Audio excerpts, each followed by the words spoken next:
China, first of all, is sounding more capitalist than I've ever heard them sound in my career, which is weird because I think of China as, well, frankly, the Chinese Communist Party because, well, golly, that's what they are.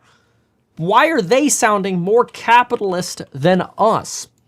As Donald Trump is trying to negotiate a trade deal with China, China is going to the European Union and promising close partnerships. They're not negotiating with us. They're negotiating with all of our allies.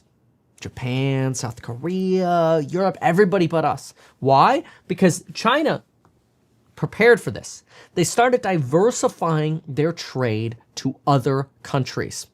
Out of all of the countries and blocks, because a couple of these are blocks, like the EU and the ASEAN countries, out of these blocks, the United States has the largest decline in trade in 2023, compared to 2022. Now, obviously, there were, other fluctuations going on in terms of deflation in China and also a slowdown in the Eurozone that had an effect on this. The United States was in a bit of a slowdown in 22, but started recovering in 23, which should actually mean the United States growth is even more positive, but it's not. China is diversifying their exports to other countries. Why are they doing that? Because they don't solely want to be reliant on the United States. So we've got the European Union here, which has more trade than the United States does, and they're partnering with China. The European Union, obviously led by countries like Germany. These are massive economies. Now, then you have ASEAN over here, which would be like Indonesia, Malaysia, the Philippines, Singapore, right? Singapore is like, people call Singapore Inc. because it's considered so capitalistic.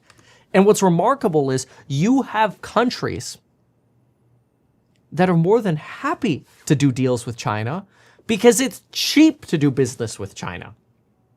China has faced deflation in manufacturing, which makes it more inexpensive to produce your product in China than ever before, and you get a better quality product than ever before. Fortune estimates that if the iPhone, the way Carolyn Levitt described it, wants the iPhone to be manufactured in the United States, if the iPhone were manufactured in the United States, it would cost $30,000 to upwards of $100,000 if we even had the capability of doing it.